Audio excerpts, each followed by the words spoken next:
Welcome to this explainer. Let's just jump right in today because we're talking about something I think almost all of us can relate to.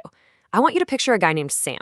Now, Sam is basically your quintessential modern professional. He's successful, he's driven, he does what he's supposed to do, but just beneath the surface, he is completely, utterly burned out.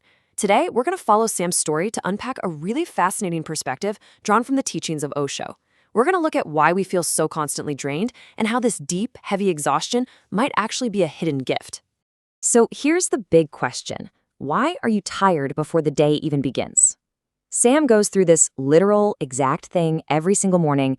He gets a full 8 hours of sleep, the alarm goes off, and yet, bam, there's this heavy, totally unexplainable dread. He physically rested all night long, but he wakes up feeling like he just ran a marathon. Why does that happen? Well, that brings us to Chapter 1, Waking Up Already Tired. To really understand what's going on with Sam, we have to look at the incredibly paradoxical world he's living in. Think about it. We have more conveniences, more time-saving tech, and way more comforts than at literally any other time in human history. Yet people like Sam are more anxious, overwhelmed, and emotionally depleted than ever before. I mean, if tiredness was simply the result of doing physical work, we should be the most well-rested civilization ever to exist. But clearly something else is going on here. The thing is, we're constantly confusing two completely different types of exhaustion. On one hand, you have the fatigue of physical labor, the kind that's easily cured by a solid night of sleep. But what Sam is suffering from is a psychological burden. This kind of exhaustion follows you everywhere, despite how much you sleep or how many vacations you take. It belongs entirely to the mind. Sam's mind has become this endless machinery of trying to become someone else, carrying around old fears and stressing about futures that don't even exist yet. So while his body was tucked in and sleeping peacefully, his mind was frantically working the night shift. And that leads us perfectly into Chapter 2, the false promise of motivation. When Sam feels this way, he automatically assumes, oh, I'm just being lazy, right? So he tries to fix his exhaustion by hunting for external inspiration. He starts binging motivational videos, reading all the productivity books, and just pushing himself harder and harder. He's convinced he just needs more discipline. But here's the catch. Sometimes the problem isn't a lack of motivation. The problem is that you've been running in the wrong direction for so long that your whole being is quietly begging you to just stop. Inside Sam's head, the mind has literally become a battlefield. He is caught in this continuous, exhausting internal conflict. One part of Sam desperately wants to rest, while the other part is aggressively demanding productivity. One side wants freedom, the other demands security. The absolute truth here is that Sam isn't tired because life is too difficult. He is tired because he's constantly fighting himself. The philosopher Osho has this brilliant way of visualizing Sam's inner division. He says, imagine driving a car while pressing the accelerator and the brake at the same time. Think about that. If you drive a car like that, eventually the engine is going to overheat and break down. Sam is living his life exactly like this, desiring and resisting, hoping and fearing, trying to move forward and backward at the exact same time. It is no wonder his internal engine is completely drained of all its vitality. So the absolutely crucial point we hit in Chapter 3 is that exhaustion is a messenger. We really need a paradigm shift here. Sam's depletion isn't a sign of weakness, and it definitely isn't a punishment for not working hard enough. It's actually a signal from his own body and mind. It's an inner intelligence speaking up, whispering that the path he's currently on just doesn't belong to him anymore. Think about it like a river. When a river hits a massive rock, it doesn't get frustrated. It doesn't, sign up for a productivity workshop to push harder. It just naturally changes direction and flows around the obstacle in perfect harmony with its own nature. Humanity, on the other hand, we obsessively try to force life.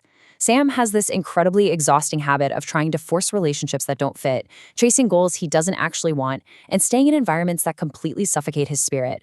He is essentially swimming against the current of his own existence.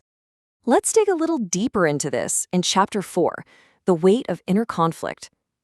I want you to imagine Sam walking through his everyday life, dragging an incredibly heavy, completely invisible suitcase.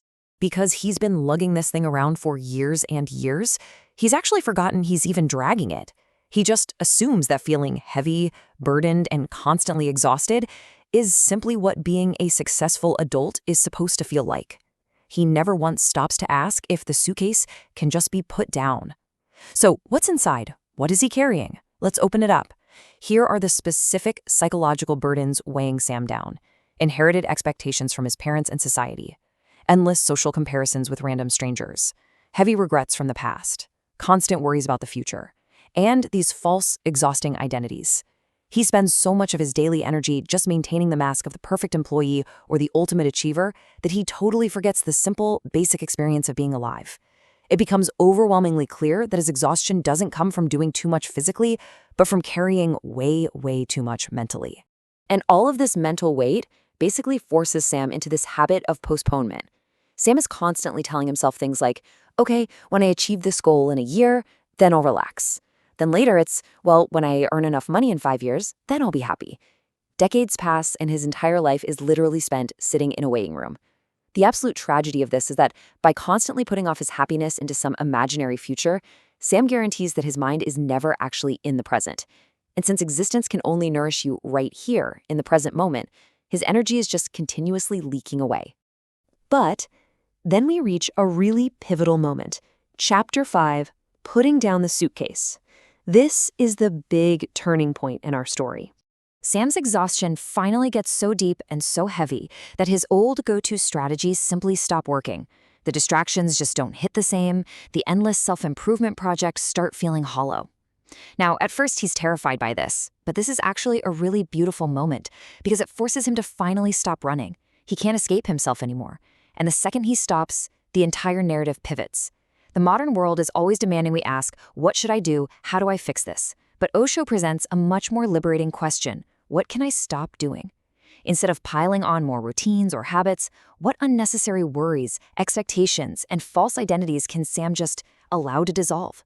This brings us to a really gentle process of awareness. Sam starts to simply observe his thoughts without instantly taking them as absolute truth.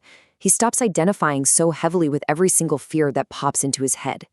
By deciding to stop fighting his reality, he allows this new spaciousness to emerge in his mind. The energy leaks finally begin to close. And guess what happens?